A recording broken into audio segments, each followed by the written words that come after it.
It started quietly, the kind of tragedy history almost forgets, not because it was unimportant, but because no one wanted to remember it. In the spring of 1842, New Orleans was thriving, its port alive with ships, its streets humming with commerce and contradiction. It was a city of luxury and cruelty in equal measure, where fortunes were built on the backs of the enslaved. But within that bustling world, 23 lives would simply vanish, as if swallowed whole by the swamps that surrounded the city. No headlines, no public panic. Just whispers. The missing were not merchants or landowners. They were enslaved men and women, people without official names in the records, yet known and loved by the few who dared to care. One by one, they disappeared from households connected to a single church, St. Augustine Parish. And the man who linked them all? A pastor so beloved, so respected, that no one could imagine him capable of harm. His name, or at least the one he gave, was Reverend Thomas Miller.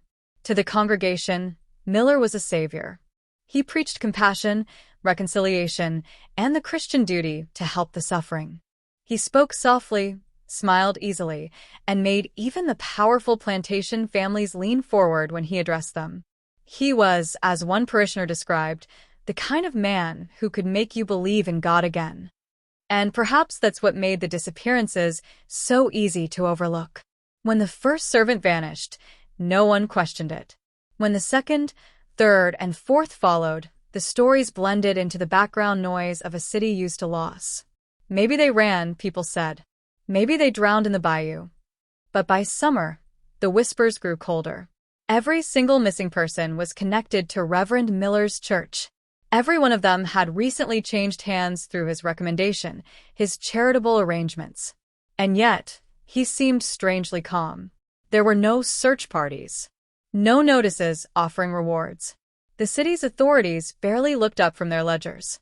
And so, in the sultry nights of 1842, while New Orleans danced in the glow of gaslight and brass bands, 23 souls simply stopped existing. What remained were fragments, a few diary entries, faint traces of unease. One woman wrote, "The Reverend speaks of God's will when we ask about the missing. Yet there is something in his eyes I do not know how to name." If you visit the Louisiana State Archives today, you can still see the brittle pages, names, dates, brief notes about the vanished. But the official reports? Gone. The police records? Burned in a mysterious fire. Coincidence, perhaps, or something else. Because in the months that followed, New Orleans would discover that these 23 disappearances weren't isolated tragedies. They were the opening act to one of the darkest chapters the city has ever tried to forget, and the first clue to a secret buried in silver. When Reverend Thomas Miller arrived in New Orleans in 1840, he seemed heaven-sent. The parish had been struggling, a small congregation tucked between the French Quarter and the river, its pews half-empty, its faith even thinner. Then came this soft-spoken man from Virginia, carrying with him letters of recommendation, a worn Bible, and a charisma that made people lean in when he spoke. He wasn't loud or theatrical like the street preachers of the quarter. No, Miller's sermons were quiet storms, measured, heartfelt, and strangely mesmerizing. He spoke of redemption and unity, of healing the wounds between races and classes. "We are all vessels of the same Creator," he once said, his voice trembling just enough to sound sincere. The parishioners adored him. The wealthy opened their purses. Even the skeptical came just to listen. But what no one noticed, or perhaps refused to see, were the inconsistencies in his story. For one, no church in Virginia had ever heard of a Reverend Thomas Miller. His supposed seminary records were missing. His letters of endorsement? Copies without seals. Yet, in the fervor of his charm, no one questioned him. Who would? He was the perfect pastor, devoted, eloquent, untainted by scandal. Within a year, Miller became more than a man of God. He was a social figure, attending dinner parties with planters, advising on moral matters, even brokering small disputes between merchants. People trusted him, especially those who owned slaves. He often offered to help reunite families separated by sale, buying back relatives, arranging transfers, and keeping meticulous records of who belonged to whom. To the elite, this seemed saintly. To the enslaved, it felt strange. Because those who were helped by Miller often vanished shortly after. But how do you accuse a pastor of evil? Especially one whose every sermon promised salvation? One woman, Martha Wilson, kept a diary. In it, she described nights when carriages arrived at the rectory long after midnight, unmarked, silent, carrying men in fine coats and gloves. Their faces I do not know, she wrote. But the Reverend receives them warmly, and his lamp burns till dawn. Neighbors dismissed it as church business. After all, what harm could a man of God possibly be plotting behind closed doors? Yet behind those doors, something was changing. The Reverend who once preached compassion began spending more time alone. His sermons grew darker, talk of sacrifice, of purity through pain, of silver as a symbol of divine balance. Few noticed the shift. Those who did preferred not to mention it. And still, the disappearances continued. By the time whispers began to circulate, it was too late. The Reverend's reputation had grown too powerful, his authority too sacred to question. He wasn't just a preacher anymore, he was untouchable. But in the shadows of his chapel, the first cracks in that holy facade were already forming, and soon, the midnight visitors would reveal what he truly worshipped. It always began the same way, the faint creak of carriage wheels echoing through the fog-dampened streets of the French Quarter. No lanterns, no markings, just the dull clatter of horses' hooves against cobblestone, stopping outside the rectory of St. Augustine Parish long after the city had fallen asleep. Inside, Reverend Miller's study glowed faintly through the shutters. Those who lived nearby claimed the light stayed until dawn, flickering shadows moving across the curtains like restless souls. Neighbors grew curious, some even afraid. But curiosity fades quickly in a city accustomed to secrets. The first written account of these nocturnal visits came from Martha Wilson, a devout parishioner who lived across Burgundy Street. In her diary, dated September 12, 1841, she wrote, "The Reverend's lamp burns long into the morning. Men I do not recognize arrive after midnight. Their carriages bear no markings, their coats gleam like polished ash. I hear laughter sometimes, and sometimes nothing at all. What business could a pastor have at such hours, with such company?" Some believed it was charity work, donations from wealthy patrons made discreetly to avoid gossip. Others whispered darker theories, that he was taking confession from those too ashamed to come by day, or conducting business of a different kind altogether. Weeks later, the house servant of a nearby merchant confessed to seeing something far stranger. From a crack in the shutters, he watched the men unload heavy crates, no larger than coffins, from the carriages into the rectory's cellar door. When questioned by his master, he refused to speak further, simply muttering, "Ain't no church work happenin' that late, sir." The rumors spread quietly. But every time they reached Reverend Miller's ears, he laughed them off with grace. "The devil works hardest at midnight," he'd say from the pulpit, smiling faintly, "and so must those who oppose him." The congregation applauded. His charm disarmed them, his confidence erased their doubts. Yet for some, that smile began to feel wrong. Elizabeth Carrington, another parishioner, wrote in her own diary, "He looks at us now as though we are already judged. I once thought him kind, but lately, when he speaks, I feel as though I am being measured." Around this same time, Miller began purchasing land on the city's outskirts, a plot surrounded by swamps, unreachable except by one narrow road. He told the church it would serve as a place of Christian refuge.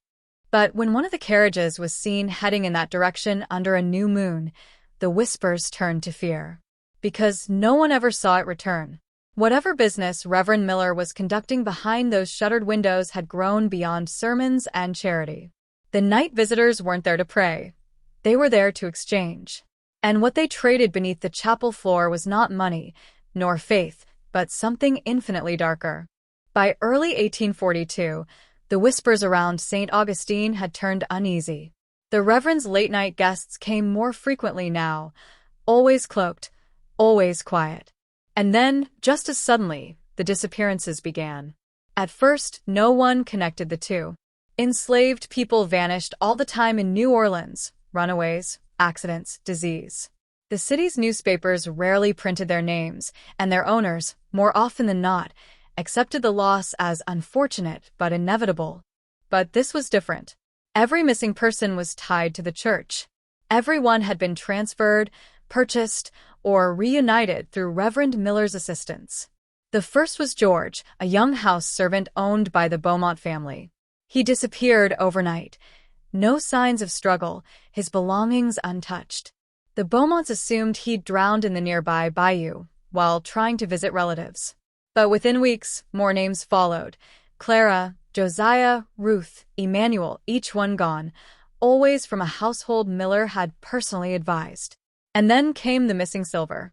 On August 29, 1842, a British merchant ship, the Northern Star, docked at the New Orleans port, carrying a shipment of silver bullion, 56 bars bound for the First Bank of New Orleans. When the cargo was tallied, only 33 bars were recorded as received. 23 bars missing. No one noticed the number, not at first.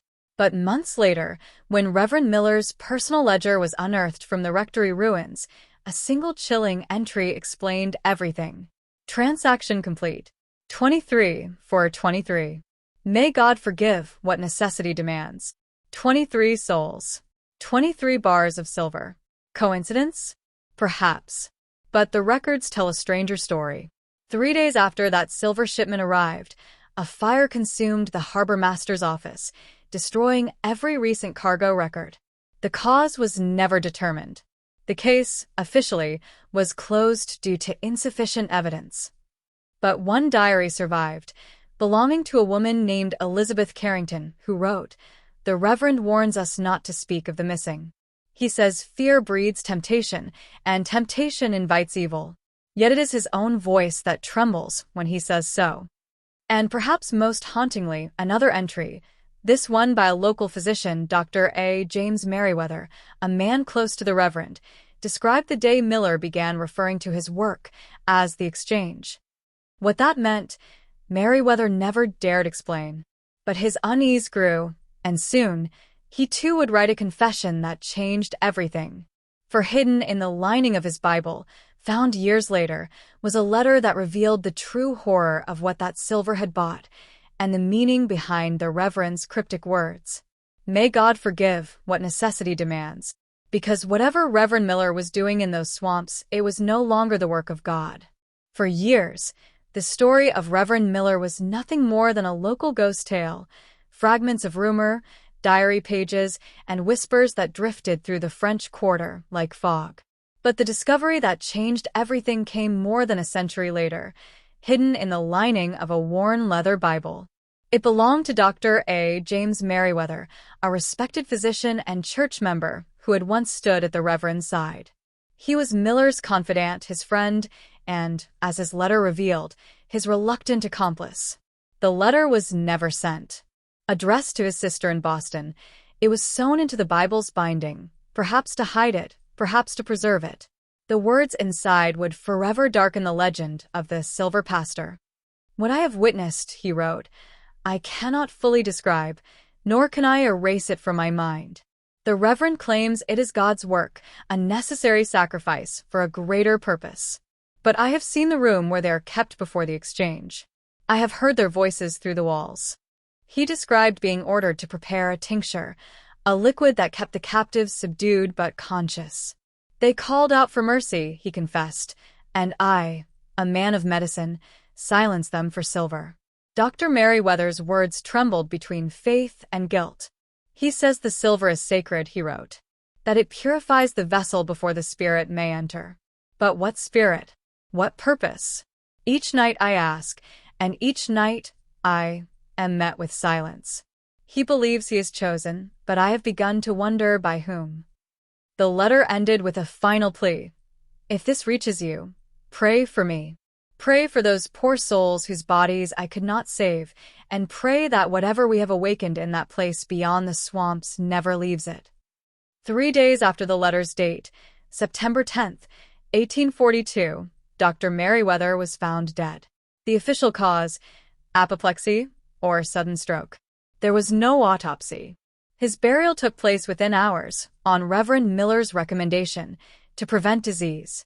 But those who attended his funeral said the Reverend's sermon that day felt wrong, rehearsed, hollow, as if he were reading lines from someone else's prayer.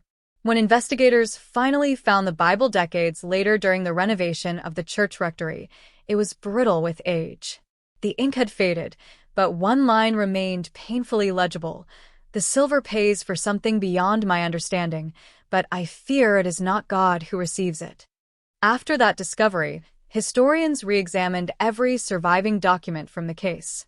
The diaries, the harbor records, the ledgers, all pointed to a truth no one wanted to accept. The disappearances, the missing silver, the secret compound, they were all part of one design. And now, for the first time, it had a name. Miller called it the Exchange.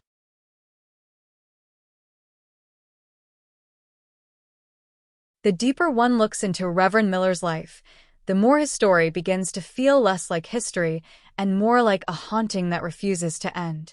And nowhere is that feeling stronger than at the place locals still whisper about: the property beyond the swamps. In February of 1842, Miller purchased several acres of land on the outskirts of New Orleans, for miles beyond the city's edge. The deed, signed in his own hand, described it as a refuge for Christian education. The property was isolated, bordered by thick cypress swamps and reachable only by a narrow, half-flooded road. To the congregation, it seemed noble. To the enslaved, it was something else entirely, a place they called the hollow ground. No one from the parish was ever invited to see it. Yet months later, a handful of letters and journals began to describe it in unsettling detail. One such document, written by a man who identified himself only as H, was found in the archives decades later. He claimed to have worked there, though not by choice. "The air is heavy with rot and silence," he wrote. "The Reverend calls this place sanctified, but the sounds that come from the long house at night are not of prayer." H described a wooden compound surrounded by a tall fence, with 3 buildings, a small chapel, a main house, and a long, windowless structure that he called the holding place. At midnight, the chapel bells would ring, not for worship but as a signal. "The visitors arrive by boat through the back bayou," he wrote. "Their faces covered, their hands gloved. The exchange happens inside the chapel. Afterward, the silver is placed in a chest beneath the floor. The empty vessels are carried to the swamp." His final line simply read, "They do not return. I have seen the water move when nothing touches it." By January 1843, a police report confirms that investigators finally visited the site, months after Miller's sudden disappearance. What they found would haunt them for years. The compound was burned and abandoned. The chapel floorboards had been torn up, revealing a hollow space beneath, empty, save for a scattering of ash and melted metal fragments.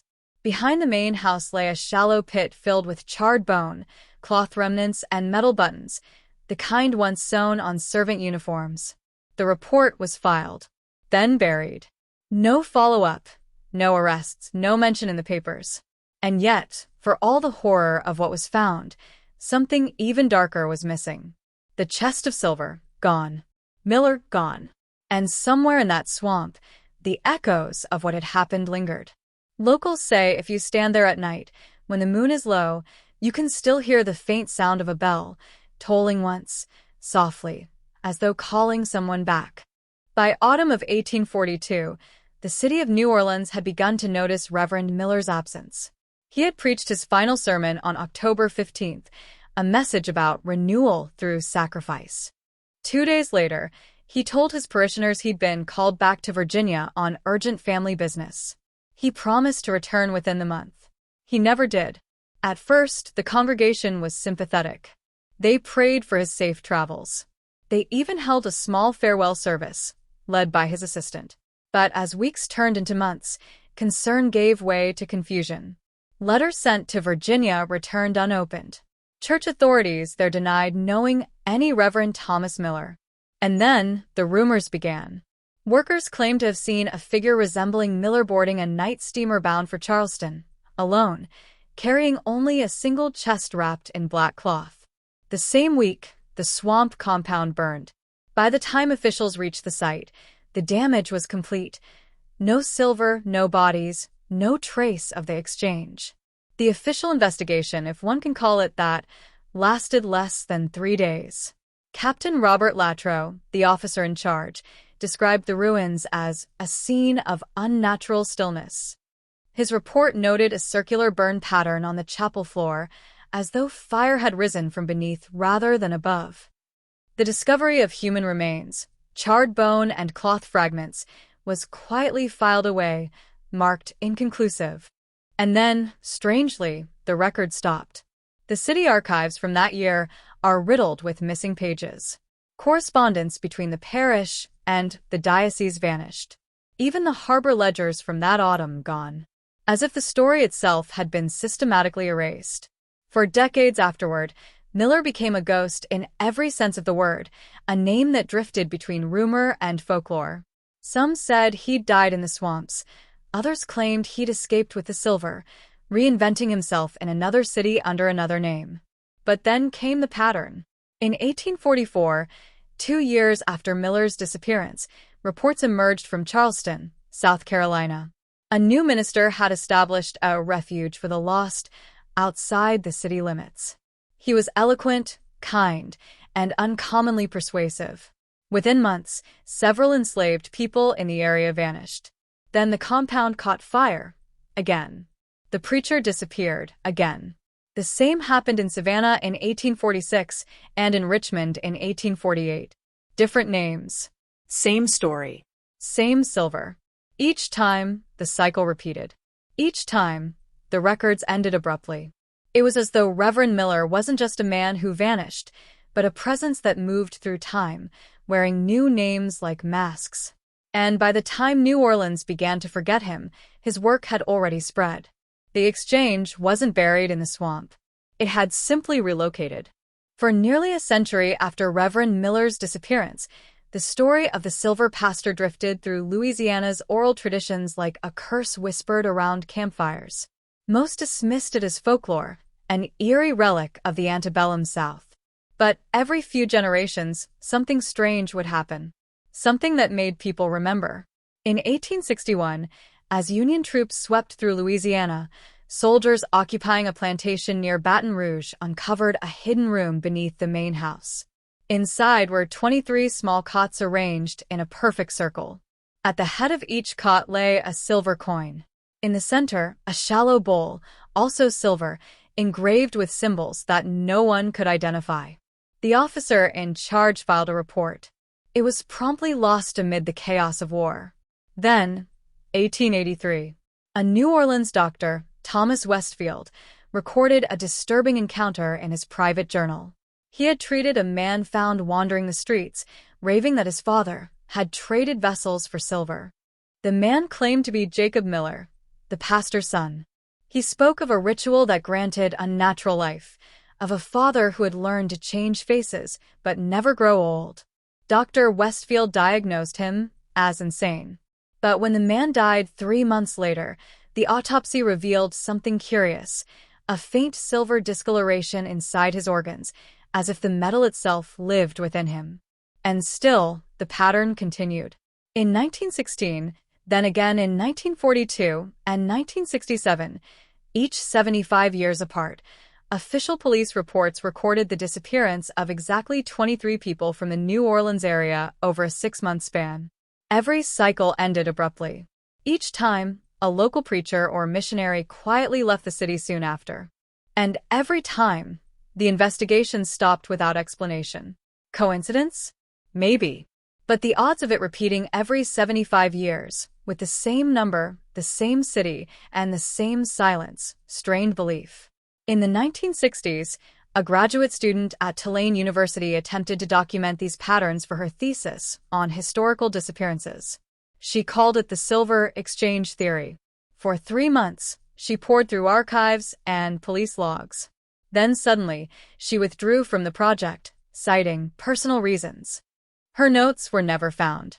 Her advisor reported that, in their final meeting, she spoke of voices from the documents and the silver that calls in the night. From there, the legend blurred again. Part fact, part ghost story, lingering in footnotes and whispers.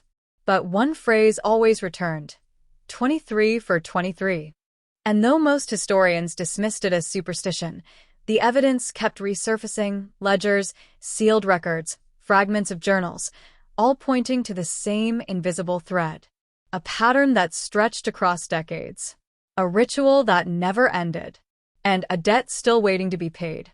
By the late 20th century, Reverend Miller's story had become a ghost in the city's archives, half myth, half memory. But then a discovery shattered that comfortable doubt. In 1961, during renovations at the First Bank of New Orleans, workers found a hidden compartment inside what used to be the manager's office.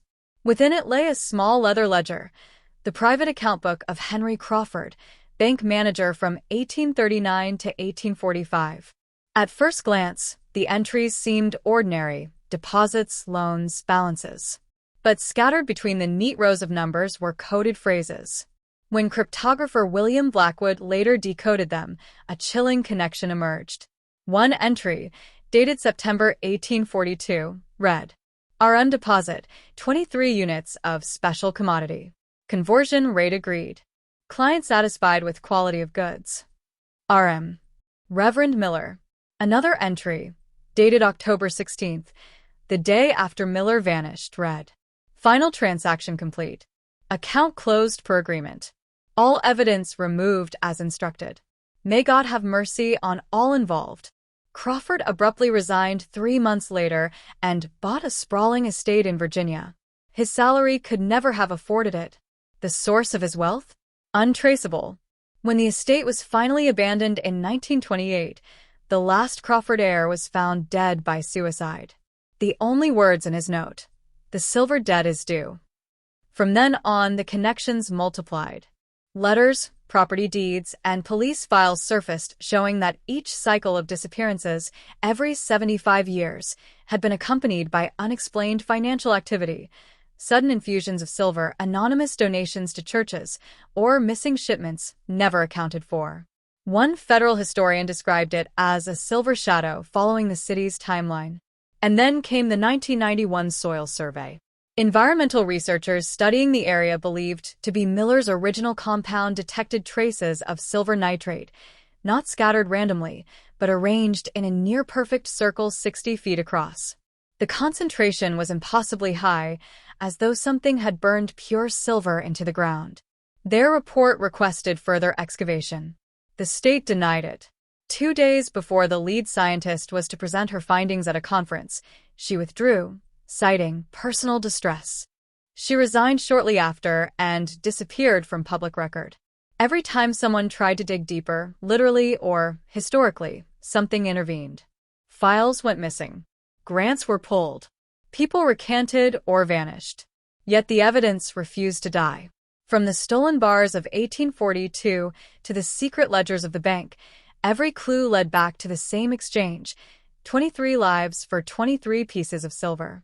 And if the pattern held true, the next cycle, the next transaction, would be due precisely 75 years after 1967.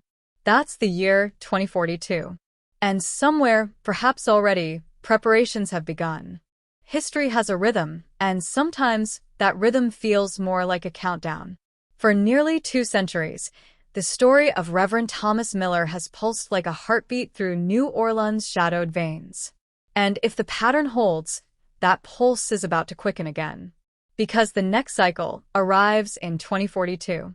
In 2017, a construction crew digging in the Garden District uncovered something that reignited every buried fear. 10 feet below ground, encased in wax and tarnished earth, lay a small silver box. Inside were 23 Spanish coins, dated between 1790 and 1810, and a folded sheet of paper. The handwriting matched Reverend Miller's. It reads simply, "The vessels are prepared. The exchange proceeds as planned. 23 for 23. The cycle continues unbroken. May those who find this understand. The door opens again in 2042. After its discovery, the box was sent to the Louisiana State Museum for study. Within months, it was transferred to an undisclosed federal facility. When researchers requested updates, the response was always the same: no public record found. Meanwhile, quiet stories began surfacing around the city, of shadowed figures near abandoned churches, of silver trinkets left on doorsteps, of voices heard beneath the swamp water at night. Locals dismissed them as superstition, the kind of ghost tale that New Orleans has always loved. But the details always circled back to the same number: 23. Some historians believe the pattern is nothing more than a grim coincidence, a psychological echo that tricks us into seeing order in chaos. But others, like independent researcher Margaret Darrow, weren't so sure. She spent 5 years tracing every surviving mention of Miller and his exchange. Her notes, never published, detail interviews with descendants of the original families. One account, from Ellen Beaumont, whose ancestor had once owned the missing servant George, is especially haunting. "My grandfather spoke of a debt paid in generations," she said. "He said the pastor promised them prosperity, but all they received was silence and nightmares. Nightmares that still, apparently, run in the family." Today, the land where Miller's chapel once stood remains untouched, designated as protected wetlands. No roads lead there and no one builds nearby.